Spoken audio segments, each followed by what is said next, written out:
Welcome, everybody. Hopefully, B'ezrat Hashem, this will be our last Tish'a BeAb here, and even in Yerushalayim, we'll be with the Beit HaMikdash. So, my class today, I was debating whether to take this approach, but I feel like if we're going to be mourning, we need to understand why we're mourning. And if you put it into context of a regular human life, when a person sits on the floor and mourns, it's because they understand that they've lost something great. They understand that the life force that a human being has is irreplaceable. And therefore, a person yearns when they're sitting on the floor, when they're ripping their shirt, they yearn for that life. So the only way that we can really mourn correctly is if we take a moment to understand what we're missing and more what we're yearning towards. We're yearning towards Yemot HaMashiach, the times of the Redeemer. And I always had a difficult time understanding why. Why is this a central theme in Judaism? So I'll tell you one of the analogies that helped crystallize it for me.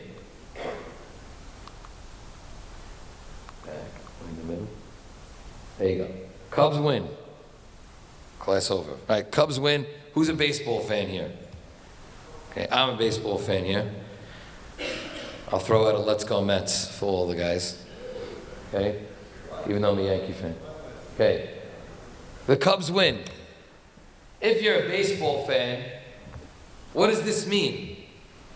How many year drought did the Cubs go through before they won the World Series?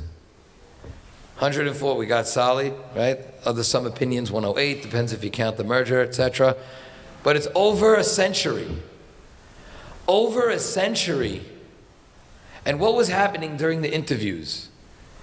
People were crying, saying, I wish my father could have seen this. I wish my grandfather would have been able to see the day. And you know, if you're a rabbi, you look at a Cubs game and then all of a sudden, what do you think of? Mashiach, right? That's what happens. All of a sudden, I was like, this is what it means.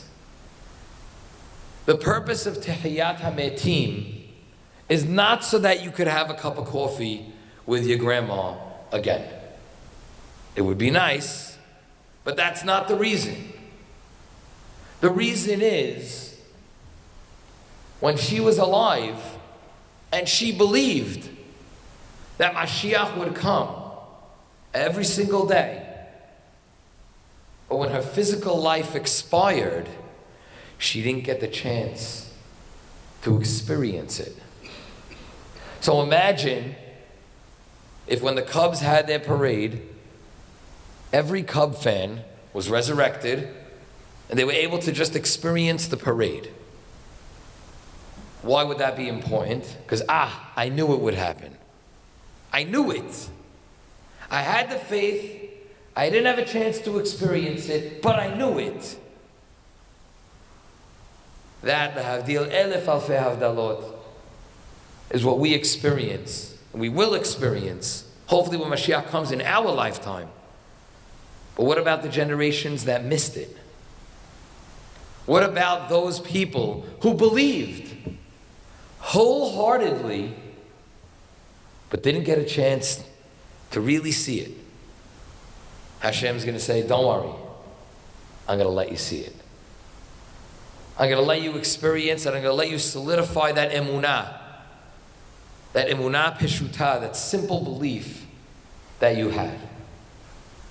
So just before we start, that's just something important that I wanted to share, because it always helped me understand what it was all about with Mashiach.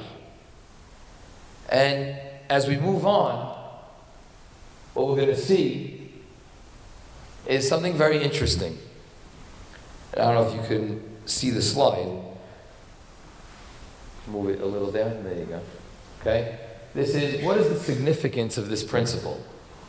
Let's delve into it a little bit more. What is important for us to know about Mashiach? What is important for us to understand and how to bring him? We have to start in the beginning of the Torah. This is the first Rashi in Torah. And on the pasuk, Bereshit bara Elohim et hashamayim v'et haaretz, we have a midrash. Rabbi Yitzchak, he says, Lo haya sarich la'atchil et haTorah, ela me'achodesh hazeh lachem. You didn't need to start the Torah from this point of the creation. You could have started it from the first mitzvah. What's the purpose of Torah? The purpose of Torah is mitzvot. So once I'm doing mitzvot, that's all that matters. So start from the first mitzvah. The first mitzvah, first command that belongs to our nation. It was given to us as a nation. And what does Rashi very famously say? He says, so if that's the case, Chodesh Hazeh Lachem, why did the Torah open up in Bereshit? She'im yomru umot ha'olam, the nations of the world will say to Israel, listim atem, you're thieves. Shegabashtem artzot shiv'a goyim, hem omrim lahem kol ha'aretz shel HaKadosh Baruch Hu hi, hu bera'ah. Says, if you're going to say, oh look, you guys who came in, stole our land. Really stole our land? Look, everything belongs to HaKadosh Baruch Hu. And he gave it to us. So don't tell us that we're thieves. Because it really belongs to us. We all know this slant on Bereshit. Ramban Nachmani, he disagrees. He says, no, that's not the reason. That's not the reason why the Torah started with Bereshit. You know why the Torah started with Bereshit? Because all of the Ikarim, all of the fundamentals of Judaism are written in the Torah. And this is the principle of knowing that God is the ultimate creator. He's omnipotent. Nothing is more powerful than Bereshit bara Elohim. That's what Ramban says. Forget the nations of the world. It's all about you knowing and understanding all of the tenets of Judaism. It's all written in the Torah. So what's our class about? Mashiach. $1 million question. Where is Mashiach written in the Torah? Where is the concept of a Redeemer?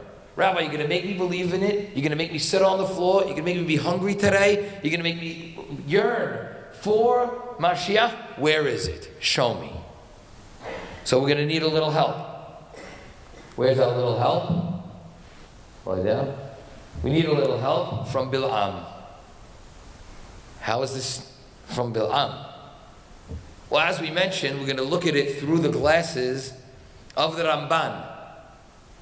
All of the tenets of Judaism are written in the Torah. So we have creation of the world. We have who wrote the Torah. We see it's Moshe. And we're also going to try to have Mashiach. So two of these are going to overlap. And we're going to start this journey from Bil'am. This is Masechet Bava Batra, Daf Yudal on bed. By the way, if you want to, this is a very famous Gemara. Lists all of the Sifrei Tanakh and who wrote them. So if you go into this daf, I know you guys are going to check up on me, this is where you look. Umi Kitavan, so who wrote all of these Sifarim? Moshe Katav Sifro. Moshe wrote his Sefer. What's his Sefer? Torah. Uparashat Bil'am ve'Iyov. Okay, Parashat Bil'am also wrote Iyov. Different opinions. But I want to focus on the first two. So he wrote his Sefer and Parashat Bil'am, the story of Bil'am. What's your obvious question right now? It's included. It's included. Once I tell you I wrote the entire Torah, so for sure, I wrote the story of Bil'am. Sidebar, right? Bil'am. Who was Bil'am? We just read about him. Bil'am was the evil prophet. He was contracted by Balak, the evil king of Moab, to try and do what? Curse Bnei Israel. And Bil'am was on the level, like Gemara tells us, of Moshe Rabbeinu when it came to prophecy, when it came to Nevu'ah. And yet now here we are saying Moshe wrote the Sefer and wrote also Parashat Bil'am. So a lot of ink has been used to try to explain this. I'm going to go to the next slide. Just slide down a little bit. Okay, this one, Google Slides is not my expertise. I want to thank my daughter Carol, who tried to teach it to me. But I messed up the little, the source. I'm going to read this for you. This is a very important Rambam. I'm going to read it to you from my slide. Where this Rambam in Mishneh Torah, Melachim, so now this is very difficult. It's all the way towards the end of Mishneh Torah, Perek Yod Aleph, Halacha Aleph. And here is where Rambam tries to bring the questions that we've had together. Let's summarize just to this point. What's important about Mashiach? Okay, very nice, Rabbi. I got a little bit of baseball history in the beginning. Cubs won the World Series. Thank you. Maybe it's a nice analogy. Maybe it's not. Maybe I don't buy it. Is it important? I need to know why it's important. You told me it's a tenet of Judaism, but I want to know how to earn it. And the way that I always look to know how to earn it is I always look into the Torah. Because if you're telling me that all of the Ikarim, all the principles of Judaism are written in the Torah, I want to see it for myself. So if I can identify where it's written in the Torah, maybe then I could reach towards it. And here's what Rambam says. I'll read it to you. It's a little choppy up there. HaMelech HaMashiach atid la'amod ulahachzir malchut David liyoshna. It says the King Mashiach is going to, in the future, bring back the glory of Malchut David as it once was. Uboneh HaMikdash, and he's going to build the temple. Umekabetz Nidhei Yisrael. This is a very important point. And he's going to bring back Nidhei Yisrael, those of Israel who were pushed aside. I want everybody to look around the room. Baruch Hashem, massive auditorium, we filled a nice amount of seats. How many people are not here? How many people are not fasting today? How many Jews around the world may be so unaffiliated that they don't even know today is a fast day? So a lot of times us in this room, we're focused on winning the battles, quote unquote, for our children's education, for our community. But sometimes, you know what today in Tish'a BeAb is? Going outside of ourselves and looking around and seeing if we're winning the war. And unfortunately, it's not such a good prognosis. How many of our programs do we have that's reaching out to unaffiliated Jews? Something to think about, but that's going to be something that Mashiach himself is going to be able to handle. Nidhei Yisrael. V'chozrim kol hamishpatim b'yamav k'shayu mikodem. It's going to be, everything is going to go back the way it was. Makrivin korbanot. We know that's a hot topic in and of itself, but here's the source that says that Rambam would agree that there'd be sacrifices. Makrivin korbanot. Ve'osin shemitin v'yovlot. There's going to be Shemitah, Yovel, the Jubilee year. We're all going to celebrate together. Skipping a few lines. Ve'kol mi she'eno ma'amin bo. Anybody who does not believe that Mashiach will come, or mi she'eno mechakeh leviato. We're not really waiting. I love my life here in Brooklyn. We'll go back to baseball, right? Last time I checked, Yankee Stadium's not in Israel. I want to just be able to stay here for the playoff run. And I don't want to go. Not really waiting for Biato. Lo b'sh'ar nevi'im bilvad hu kofer. Not only is he being a heretic in all the other nevi'im, ela b'torah u'Moshe Rabbeinu. Person who doesn't believe in this, he's undermining the entire Torah and Moshe Rabbeinu as their prophet. She'arei Torah atida alav ne'emar. He says, look what it says. V'shav Adonai alecha et shibutecha v'richamecha v'sham meqibbetzcha. Rambam is starting to give you proof after proof as to what's happening. This is a famous pasuk. We're going to read at the end of Devarim. V'sham meqibbetzcha. We're going to gather you back. The Rambam views this pasuk and says, where is this gathering going to be? Bnei Israel is gathered already. At the end of the Torah, they're ready to go in. Where's this gathering? The gathering is going to be B'yemot Mashiach. And he references the Nidahim. He says, and all of your pushed and wayward ones are going to be on the edge. We're going to bring them back. Hashem. God is going to bring them. Now, if you look on the board, he says, Mashiach Acharon. Rambam splits it into two different Mashiach ben David and Mashiach ben Yosef. It's going to happen in stages. And Rambam says, he quotes Bil'am. This is going to be our connection. And he says, Mashiach Acharon she'omed mibanav she'moshia et Yisrael. He says in the Achanav, Sham hu omed, he's going to say, what did Bil'am see? Bil'am looked down at the camps of Bnei Israel and said, Matovu ohalecha Yaakov. Look at how good these and righteous these tents are. You know what's going to happen? They're going to be elevated to the highest levels of glory. He says, and this is the quote of Bil'am's words, Er'enu velo ata. You will see it, velo ata with an ayin. What is ayin velo ata? But not now. We gloss over that. We can't wait to get to Matovu ohalecha Yaakov. Great wedding song. We love it. But now what happens? We skipped right over this. Rabbi says, Er'enu velo ata. But not now. Rambam says, you know what that is? That's talking about the Mashiach. So Rabbi Akiva Iger, he says, on the previous slide that we saw, what is the Gemara trying to tell us when he says, oh, by the way, Moshe wrote his Sefer and Parashat Bil'am? What does that mean? Said that the rabbis of the Talmud were hinting and they were saying the Mashiach is going to be something people are not really going to believe in so much. It's going to be a very esoteric idea.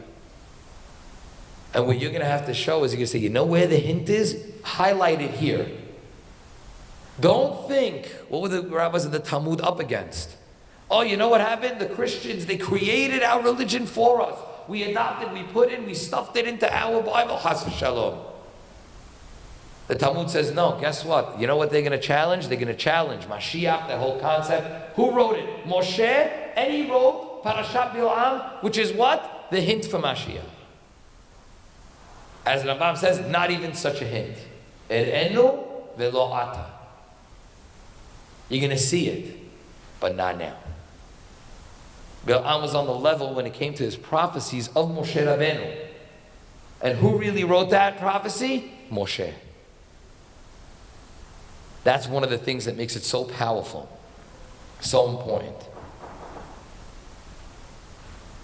When we continue, we see this very important Gemara. Now again, in the limited time that we have, it's very difficult to go through all the literature of Mashiach. But I want to point this out. This Gemara is one that before you get to the very exciting Gemarot about Mashiach, this one comes a daf earlier. This is on Masechet Sanhedrin, daf Sadi Chet, Amud Bet. And it's a very weird Gemara, but you laugh a little bit about it. Ma Shemo, question mark, what's the name of Mashiach? So the Gemara wants to know what's going to be Mashiach's name. Basically, really, if you look behind the curtain, what's the real question? Who's it going to be? That's the question that we want, right? Rabbi, come on, tell me, who's it going to be? When's he going to come? Etc. The Gemara is asking already, Ma Shemo, what's the name of Mashiach?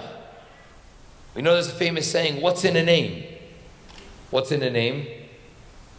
We know, Vivian, this is one of your top ways of Torah. What's in a name? Where do we always go back? Go back to the first time a name was mentioned. And also what? When a person's name is their essence. So the Gemara is really asking, what's the essence of Mashiach? Well, let's see. We'll read it together and we'll see if everybody here can pick up on what the rabbis are doing. It says, Ma Shemo, Deber Rabbi Shila, right? The study hall of Rabbi Shila said, Amre Shila. You know what Rabbi Shila said? What's his name? Shila. Okay. Shene'emar. And then it gives the source, Shila, v'chule. But I want to skip it just for the sake of speed. Deber Rabbi Yanai Amre. What did the rabbis of Rabbi Yanai say? No, I'll tell you what his name is. Yenun. Also, right? Someone's laughing, so it's good, so someone gets it. Isaac, thank you. Right? I said again, giving all the sources. Deber Rabbi Hanina says, they don't even skip anything. We're not even making, what does he say? What's the name? Hanina. Wow. It's like, thank God you don't say this Debe Metz. They say the Mashiach is Metz. Right? Shene'emad. And again, gives the pasuk. Ve'yesh omrim Menachem ben Hizkiah shemo. And again, giving the quote from Imeni Menachem. Ve'rabanan amre. Right? Hivura debe Rabbi Shemo. It was a leper from the house of Rabbi Yehuda HaNasi. And this Gemara continues, but what are we learning from this Gemara? It's very odd. We're trying to piece the name together of Mashiach, and each and every house of academia says, you know what, it's named after us. We have Yanai, we have Hanina, we have Shila. What's the message that this Gemara is trying to pull out? And I think one of the central themes to understanding what Mashiach is all about can be summed up in a little story. This story is called The Treasure in the Wall, which is funny because it's not really in the wall when I tell you the story. And it's a story that was told by the community in Krakow for the history of the Isaacal Synagogue. So if you look at it, there's a study hall called Isaacal Synagogue, and right now it was in Krakow, and there was a way that it was created. And this story talks about how it was created. There was a man struggling to make a living. And this man had a dream.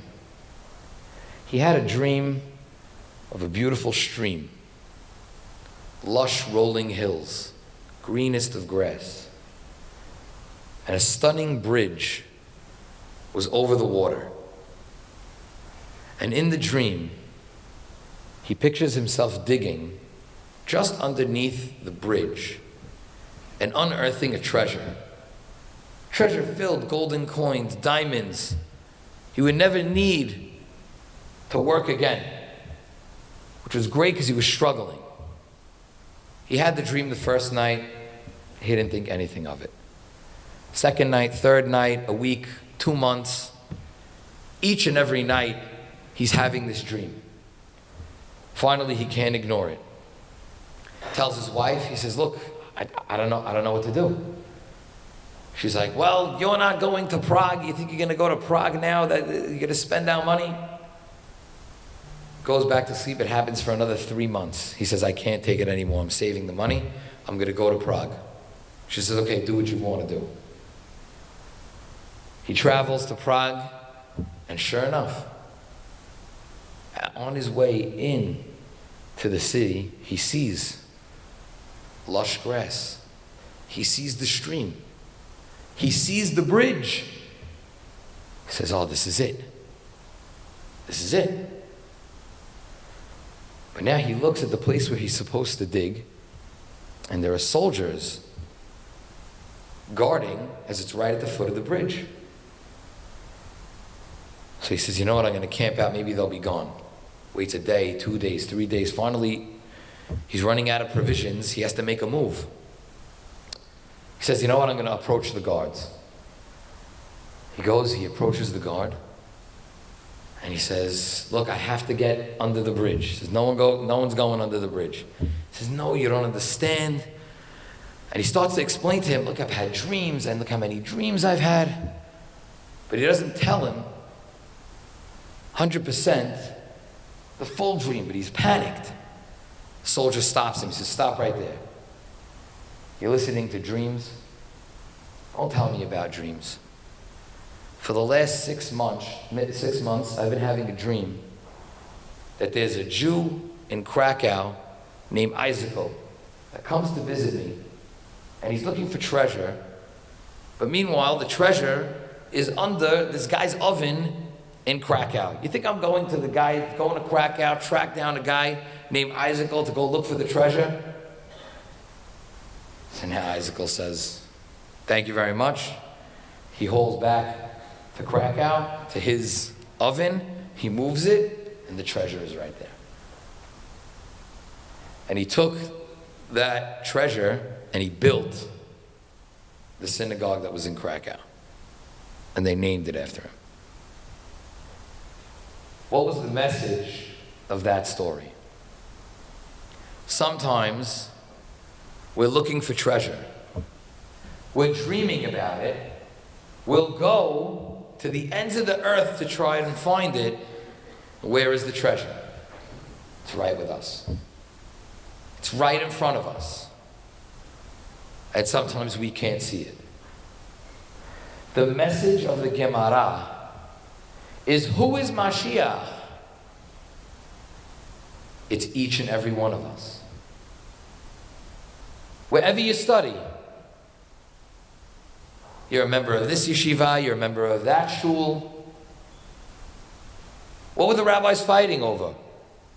Was this a fight in the Gemara? No, call it Shila, call it Hanina. It was a message. It was a message to us to say, you know where Mashiach lies? In your backyard. Right next to your oven. That's where the treasure is. And it's a deep lesson to teach us how to earn the Mashiach. That's what we really want to know. Do we really want to know his name? It doesn't really matter. And that's what the Gemara was trying to say. It could be from any of the yeshivot. It could be from any of the shuls. The Gemara even continues, and Rabbi Yochanan says, if Mashiach is alive today, it's like someone like me. The Gemara was not trying to identify the person per se. But what the Gemara was trying to do is teach us a lesson.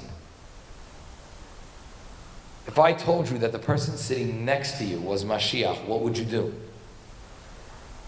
You would treat them in a very different way. I'm happy a lot of people are looking next to each other, checking. But what that means is that each person has that potential. You come from Shila, you come from Hanina, wherever you come from, you have that potential. But do we treat people that way? And unfortunately, our answer is no. Our answer is we're really worried about mitzvot that definitely matter. That definitely matter. How do these mitzvot matter? Shabbat, tefillin, tzitzit, kashrut, of utmost importance. But some of us will steamroll over our friend to be able to accomplish those mitzvot. We'll ridicule and we'll berate other people who we feel like don't do the mitzvot exactly like I do. Or even the opposite. You're too much, so you're crazy. I'm normal, you're crazy. The Gemara is trying to teach us the opposite. The Gemara is trying to teach us, Ma Shemo, what's the name, what's the essence of Mashiach? The essence of Mashiach is that it's each and every Jew. Sometimes we're looking for, you say, oh, let me go get that. I'm waiting for Mashiach. Well, look what you have. Your friend is sitting right next to you. Maybe they're the Mashiach. Maybe they're the person that you need to impress. Maybe they're the person that you need to give the kav zechut to. Maybe they're the person that you really need to worry and care about. And in that way, what Mashiach does, the concept of Mashiach is what its function is to unveil the kedusha, the holiness that is cloaked, that is masked. When a person can do that, you're on the way to earning Mashiach. final story that I think drives the point home, and that shows us the contrast between human beings, God, and what our mission is. Someone came to Rav Dessler, Rav Eliyahu Dessler, with the following pasuk. You're all familiar with it. En kadosh kadonai ki en biltecha ve'en sur kelohen. What does it mean? There's no holy one like you, Hashem. There's no one beside you. There's no rock like our God. Ve'en sur. We say Adonai suri ve'go'ali. Sur also meant something else to Rav Dessler. And the person gave him a question. They said, I don't understand. If you say En Kadosh Ka Hashem, and there's nothing else like you. Oh, and by the way, you're also a rock. You're also the creator that's unmatched. What do you mean? You just said in the beginning, there's nothing else that's like you. Reverse it. Say En Sur Kedohen and En Kadosh Ka Hashem. Kedusha is the highest level. You don't say the highest level first. What's being added by En Sur Kelohenu? So Rav Dessler, who was known for his stories, he thought about this one on the spot, and it's amazing. He said, I want to tell you a fictional story, but this is what it means. There were two painters, maybe numbers 1 and 2 in the world, and they decided to have a contest. We're going to have a contest to see who can paint the most real and lifelike painting between the two of you, and the winner not only gets an amazing cash prize, but you will be dubbed the greatest artist of all time. You have 6 months to make the painting. We're going to display them in 2 separate galleries, but next to each other so no one's cheating. You'll have the 6 months. The two painters get to work. 6 months go by. Painter number 1 decides that his painting is going to be a painting of a lush orchard with a beautiful apple tree in the middle. They unveil the painting, and all of a sudden, birds from the outside start attacking the painting. It's so real, it's so lifelike, that the birds are fooled. They think that it's real apples, it's a real tree. That's the first artist painting. The second artist is sitting there. He's avel v'chafui rosh. He's like, I definitely lost. I mean, it fools the birds. The birds are coming in to eat off the painting. I'm done. So they go to the second artist. They say, well, you know, what's wrong? He's like, I fold. I'm out. I'm not going to continue. I say, no, what do you mean? You fold? Let us at least. You came this far, 6 months. 6 months of painting. You're not even going to let us try to see it? He says, okay. They go into the next room and they start to pull the string of the curtain to unveil the painting, and they realize that they can't touch the string because the second artist painted a picture of a curtain. And they awarded the win to the second artist.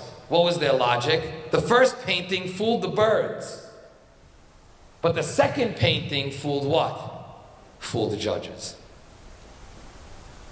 And that's what gave him the win. Rav Dessler said, same exact thing with En Kadosh Kadonai Ken Miltecha ve'en Sur Kelohen. You know what God does? Sur, from what made Rav Dessler think about it? Sur from Tzayad. What is a Tzayad? A painter, an artist. He says, you know what God does? God makes this world look so lifelike, look so like we're in control, that what's our most difficult task? To separate what's us and what's God. You know what real faith is? Understand, it looks so real. It looks like I'm in control. It looks like I'm doing everything. But who is it really?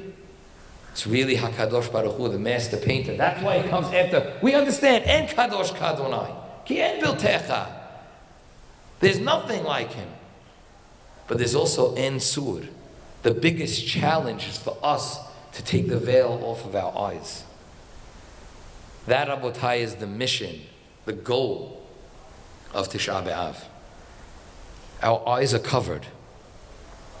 We think that it's too big for us. It's about a temple, it's about getting back to Israel, it's about Shalom Bayit, it's about Ben Adam Lechavero. It is about those things. But what's the veil? The veil is thinking that these things are bigger than you, is thinking that it's something that's not in your reach. The message of Mashiach is Ma Shemo. What's his name? It's the guy sitting next to you. It's the guy that came from your yeshiva. Treat that person in the right way.